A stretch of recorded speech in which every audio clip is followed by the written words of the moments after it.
இன்னைக்கு கல்யாண வீட்டு சுவையில், அதாவது நம்ம பந்தியில் வைப்பாங்கல்ல உருளைக்கிழங்கு பட்டாணி கூட்டு, எப்படி செய்யுதுன்னு பார்க்கலாமா? நான் வந்து ஒரு 1/2 kg உருளைக்கிழங்கு 1/2 kg பட்டாணி எடுத்து உருளைக்கிழங்கை பாதி பாதியாக கட் பண்ணி குக்கரில் இல்லை 2 விசில் வச்சு எடுத்துட்டேன். இப்போது அது எடுத்து அது மேலே இருக்கிற தோலெல்லாம் எடுத்துட்டு நம்ம கையாலேயே மசிச்சு விட்டுக்கலாம். அப்படி இல்லைன்னா நம்ம கத்தி வச்சு சின்ன சின்னதாக கட் பண்ணிக்கலாம். நான் வந்து கையாலேயே மசிச்சு வச்சுக்கிட்டேன். இப்போது கடாயில் கொஞ்சமாக எண்ணெய் ஊற்றி தாளிப்புக்காக சோம்பு, ஒரு துண்டு பட்டை, ஒரு 2-3 கிராம்பு, கொஞ்சமாக சீரகம், நீல வாக்கில் கட் பண்ண ஒரு பெரிய சைஸ் வெங்காயம், இதெல்லாம் போட்டு நல்லா வதக்கிக்கலாம். ஒரு கொத்து கருவேப்பிலையும் போட்டு நல்லா வதக்கிக்கலாம். ஒரு பச்சை மிளகாய் கீரி சேர்த்துக்கோங்க.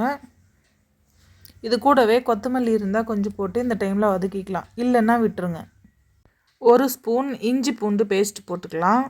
இஞ்சி பூண்டு பச்சை வாசனை போகிற வரைக்கும் நல்லா வதக்கி விட்டுட்டு ஒரு பெரிய சைஸ் தக்காளியை சின்ன சின்னதாக கட் பண்ணி வச்சுருக்கேன், அதையும் இது கூட சேர்த்து நல்லா வதக்கிக்கலாம்.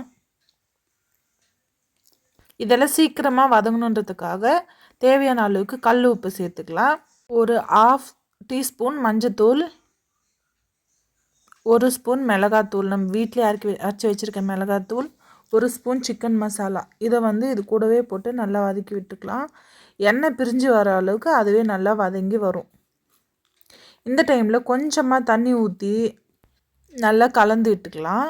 கொஞ்ச நேரம் வெயிட் பண்ணால் சைடில் வந்து எண்ணெய் பிரிஞ்சு வர அளவுக்கு இது நல்லா எல்லாம் ஒன்றா சேர்ந்து வெந்து வரும். இதை ஸ்லோ ஃப்ளேமில் கொஞ்ச நேரம் மூடி விட்டு நம்ம போட்டிருக்க மசாலா, இந்த தக்காளி, வெங்காயம், இது எல்லாமே ஒன்றா சேர்ந்து வெந்து வரட்டும். இது நல்லா வெந்ததுக்கப்புறம் இந்த அளவுக்கு வந்துடும். சைடில் வந்து எண்ணெய் பிரிஞ்ச மாதிரி இந்த மாதிரி இருக்கும். இந்த டைமில் நம்ம என்ன பண்ணோன்னா, நம்ம எடுத்து வச்சுருக்க பட்டாணி, உருளைக்கிழங்கு ரெண்டுத்தையுமே சேர்த்து நல்லா வதக்கி விட்டுக்கலாம்.